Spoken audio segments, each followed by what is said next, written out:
The sun beat down on Durango, Mexico in 1969 as two of the most recognizable faces in cinema history stood together in the same frame. Industry insiders described the pairing as a professional collaboration, while the fan magazines sold it as a historic meeting of legends. Publicists went even further, painting a picture of a deep, unbreakable brotherhood between the two stars. The reality was that nobody talked about what happened once the cameras stopped rolling, and the studios worked very hard to keep it that way. Underneath the polished mythology of these famous Hollywood partnerships, a much colder and more calculated machine was always running.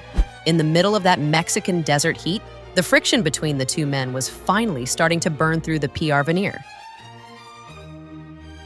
To make sense of what actually happened on the set of The Undefeated, you have to look at what Hollywood meant when it talked about brotherhood.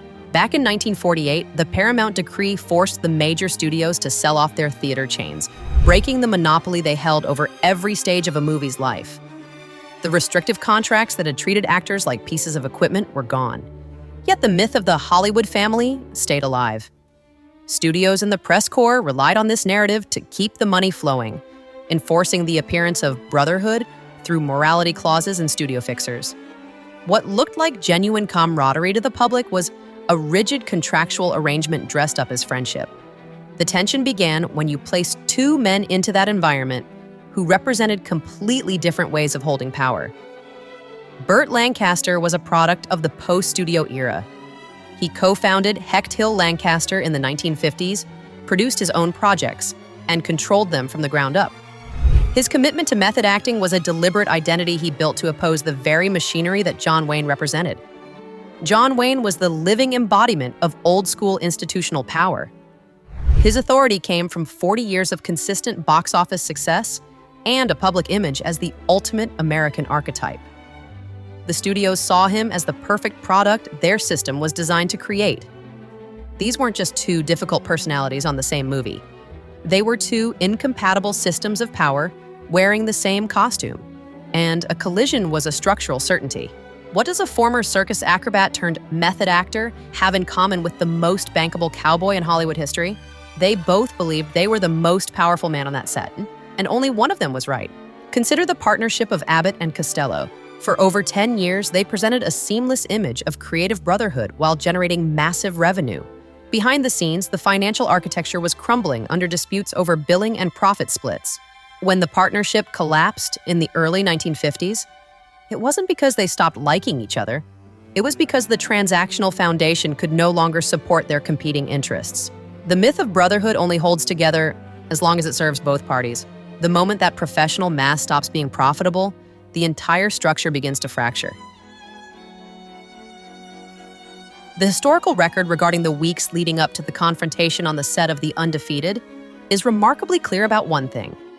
The professional friction between Burt Lancaster and John Wayne was not a sudden explosion, but rather a visible and escalating series of tensions that everyone on set could feel.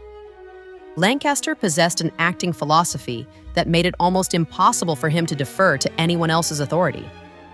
15 years of working as both a leading man and a producer had trained him to scrutinize every creative choice in production.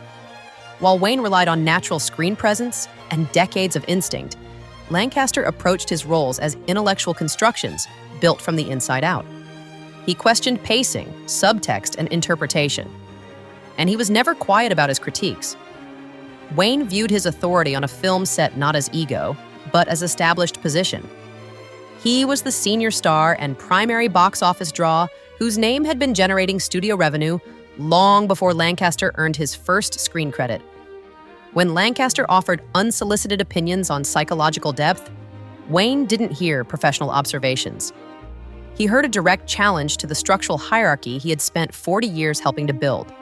The most revealing part of this story is not what happened on set. It is what did not happen afterward. No filing, no report, no official record of any kind. The machinery that erased it was already built long before either man arrived in Durango. If you look for an official incident report or a union filing regarding what happened next, you won't find one. There are no studio press releases from the era and no contemporary newspaper accounts describing a physical altercation between the two stars. What the record shows, instead, is the immediate and automatic activation of the industry's machinery of silence. No formal paperwork was ever filed because the people in charge understood that documentation was a threat to their bottom line. Everyone from the director to the studio representatives knew exactly what was at stake commercially for a project of this size. The Undefeated carried a massive budget and a tight release schedule, and the two names at the top of the call sheet represented the entire market value of the film. Reporting a physical fight between those two men would have served no one's financial interests, so the story was buried before it could even breathe. This is the specific corporate mechanism that actually matters in this story, regardless of whether a punch was thrown or landed. The studio system didn't need a complex conspiracy to suppress the incident because the incentives for everyone involved were perfectly aligned. Nobody had to be told to keep their mouth shut. The institutional logic of a major studio production provided that instruction for free. Whenever the myth of Hollywood brotherhood fractures, the industry's first instinct is never accountability. The goal is always containment.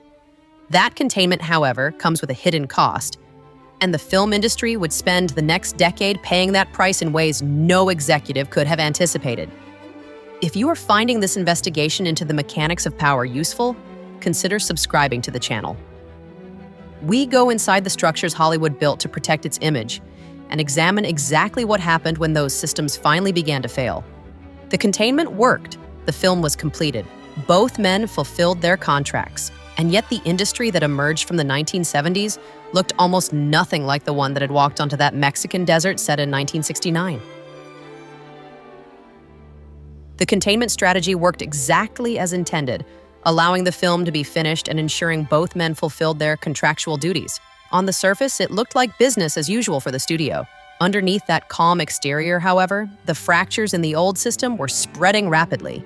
The first thing to shift was the very business model Lancaster had spent 10 years trying to perfect. His vision of the actor as an independent power broker depended entirely on the Paramount decree and the idea that a star could control their own production pipeline. This model relied on personal relationships and informal trust networks to function. But the incident on the Undefeated exposed just how fragile those alliances really were.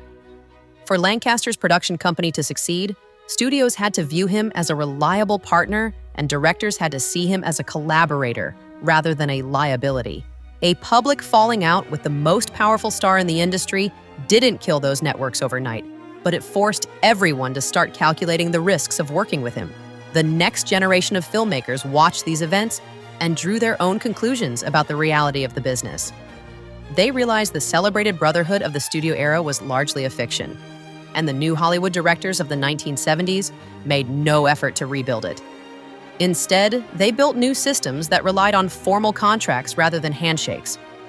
Power began to shift away from the old guard and toward directors, writers, and especially agents. These intermediaries existed specifically to enforce the rules that the old mythology had previously left to goodwill. We can look back at the partnership of Abbott and Costello to see how this cycle eventually ends for everyone. When their legendary pairing finally dissolved, the legal battles that followed revealed everything the public image had been designed to hide. The court documents showed exactly who owned the rights, who owed money to whom, and how the revenue had been shuffled around behind the scenes for years. The Brotherhood was revealed to be nothing more than a financial arrangement with a friendly mask, and once the money stopped making sense, the mask was discarded. Every major Hollywood partnership that fractured in this era left behind the same thing: court documents that told a story the public relations machinery had spent years trying to erase. The idea of the Hollywood family has always been a management strategy used to keep talent in line and audiences engaged. Every time that image fractured in public, the industry responded by rebuilding the illusion with more care and at a much higher price tag. The machinery used for containment became more sophisticated, the morality clauses in contracts became more restrictive, and the public relations infrastructure grew into a multi-million-dollar necessity. Today, that same machinery is still running, though it now operates in the context of artificial intelligence likenesses and carefully managed franchise press tours. Modern SAG-AFTRA contracts now include specific language designed to prevent conflicts that the old studio bosses could never have imagined. While the technology and the legal tools have changed over the decades, the underlying function of the system remains identical to what it was in 1969. The myth of the industry requires constant, expensive maintenance to survive. In the world of Hollywood, that maintenance has always been the most expensive line item on the entire balance sheet. Whether that punch actually landed or lived on as a myth matters less than the reality it exposed to the public. Every alliance in the studio system functioned as a legal agreement, and the brotherhood we saw on screen was just another performance. To understand how the industry rebuilt that illusion after every fracture, you should watch this next video. Subscribe to join us as we continue our investigations into the power structures Hollywood never wanted examined.